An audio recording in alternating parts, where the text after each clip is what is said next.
Comment découper vos photos dans PowerPoint et obtenir des contours personnalisés? Eh bien, c'est ce qu'on va voir dans cette vidéo.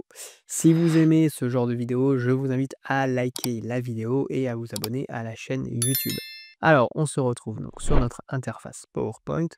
Et pour reproduire l'exemple que je vous ai montré en introduction, la première chose qu'on va faire, c'est qu'on va déjà venir afficher nos repères et notre grille dans PowerPoint. Donc pour ça, on va aller ici dans Affichage et on va venir cliquer ici sur repères. Donc on a notre repère horizontal et vertical qui s'affiche et on va également cliquer ici sur quadrillage. Donc là, vous voyez, on a le quadrillage qui s'affiche à partir du centre de la diapositive. Ensuite, on va aller donc dans nos formes et on va choisir ici le rectangle à bord arrondi. Donc je vais venir tracer un rectangle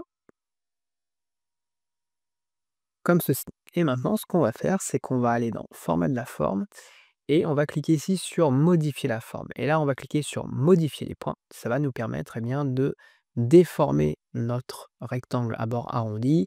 Donc, vous voyez ici, je vais venir créer le toit de cette façon-ci. Ensuite, ici, les différents points de courbe, eh bien, je vais pouvoir venir les modifier. En fait, en l'occurrence, ici, on va même carrément les supprimer. Donc, je vais supprimer le point ici et également à cet endroit-là.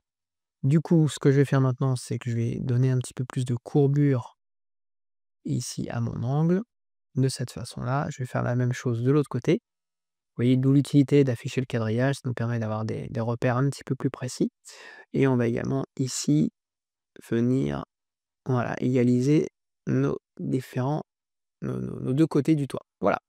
Donc là, j'ai ma maison qui commence à prendre forme. Ce qu'on va faire, c'est qu'on va venir lui rajouter une petite cheminée. Donc pour ça, pareil, je vais venir chercher à nouveau un rectangle à bord arrondi et on va venir le positionner, voilà, à peu près comme ceci. Et maintenant, alors je vais enlever les repères, j'en ai plus besoin. Donc j'enlève le quadrillage et les repères. Et ce que je vais faire maintenant, c'est que je vais sélectionner mes deux formes et je vais aller dans format de la forme et on va aller maintenant dans fusionner les formes ici et on va les unir. Vous voyez maintenant, eh bien, j'ai ma silhouette de maison qui vient de se créer. Donc, une fois que j'ai ça, ce que je vais faire, déjà, je vais dupliquer ma diapositive pour le reste de la démo. Donc, dans l'idée, ce qu'on va faire, c'est qu'on va venir positionner notre maison de cette façon-là. On va la faire pivoter légèrement. Et ce qu'on va faire à ce stade, c'est qu'on va aller dans format de la forme. On va enlever le contour parce qu'on n'en aura pas besoin. Et dans remplissage, ce qu'on va faire, c'est qu'on va venir ici ajouter de la transparence à notre image. C'est notre forme. Ça nous sera utile tout à l'heure quand on aura notre image. Donc justement, maintenant, on va pouvoir aller venir chercher notre image. Donc ce que je vais faire, c'est venir la copier-coller dans ma diapositive. Donc vous voyez ici, c'est ma photo. Je vais venir passer cette photo en arrière-plan, comme ceci. Et vous voyez maintenant, eh bien, je vais pouvoir recadrer finalement mon image comme je le souhaite. Donc, on va essayer de faire en sorte d'avoir toute la famille sur l'image. Voilà, à peu près comme ceci. Parfait. Donc une fois que j'ai ça, eh bien, je vais venir sélectionner mon image, je vais venir sélectionner ma forme. Je vais retourner ici dans format de la forme et dans fusionner les formes, on va choisir intersection. Et donc, vous voyez, eh bien, ça vient faire une intersection entre la forme et la photo et ça conserve uniquement les parties qui étaient communes. Donc voilà, maintenant, eh bien, j'ai ma photo qui est donc euh, qui a son contour personnalisé. Donc, on va pouvoir finaliser la diapositive, donc notamment eh bien, en allant chercher les couleurs et les textes. Donc là, j'avais ma petite palette de couleurs que j'avais définie ici. Donc ce qu'on va faire, c'est que notre arrière-plan ici, on va lui appliquer ce coloris-là. Donc vous voyez, avec l'outil pipette, je viens mettre mon coloris et puis maintenant, on va pouvoir rajouter nos textes et notre logo. Donc là, pareil, vous voyez, je viens les copier-coller et voilà, on a notre diapositive qui est donc avec notre image de contour personnalisé.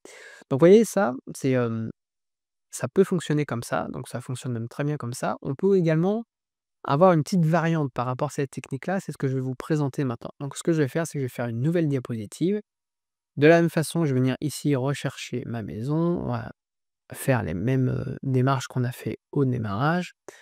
Donc je viens faire pivoter ici ma maison et maintenant ce que je vais faire, c'est que je vais venir chercher ici l'outil rectangle et je vais appliquer un rectangle sur toute ma diapositive, comme ceci. Ce que je vais faire, c'est que je vais changer la couleur pour qu'on se rende compte, voilà. On va enlever le contour et ça, je vais venir maintenant le passer en arrière-plan et ce que je vais faire maintenant, c'est que je vais sélectionner mon rectangle, je vais sélectionner ma maison, je retourne dans format de la forme et là, je vais cliquer sur soustraire et donc vous voyez qu'est-ce qui vient de se passer? Eh bien, maintenant, c'est finalement comme si, oui, j'avais un espèce de pochoir, sur ma diapositive comme ça et du coup, eh bien, la photo que j'avais au préalable, je vais pouvoir venir donc la pareil, la copier-coller à nouveau, donc vous voyez? Et maintenant, eh bien, je vais simplement venir la passer en arrière-plan, comme ceci et pouvoir la recadrer comme je veux, voilà. Et ça peut être intéressant notamment si vous souhaitez faire des animations, en fait, avec votre image. Donc ce que je vais faire, c'est que je vais remettre le style qu'on avait défini et on va pouvoir faire notre animation. Donc je vais récupérer ça, copier et je le colle. Et donc maintenant, je vais pouvoir prendre ma photo et ce que je vais faire, par exemple, eh bien, je vais aller dans les animations ici et comme animation, on va choisir les mouvements, comme ceci. Donc je clique sur le mouvement, donc par défaut, il fait un mouvement vers le bas comme ça. Donc vous voyez ici, en fait, j'ai mon point de départ et là, j'ai mon point d'arrivée et donc ce qu'on va venir faire, eh bien, c'est qu'on va pouvoir venir comme ça déplacer un petit peu notre image pour apporter un petit peu de mouvement, comme ceci. Donc on va tester, voir un peu ce que ça donne. Voilà, alors on va même déplacer encore un peu de façon à voir toute la famille.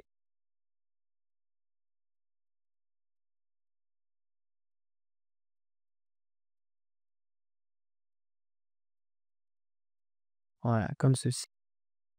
Et voilà, vous voyez, on a notre effet. Si cette vidéo vous a plu, eh bien, je vous invite à la liker, à vous abonner à la chaîne. Je vous dis à bientôt pour une prochaine vidéo.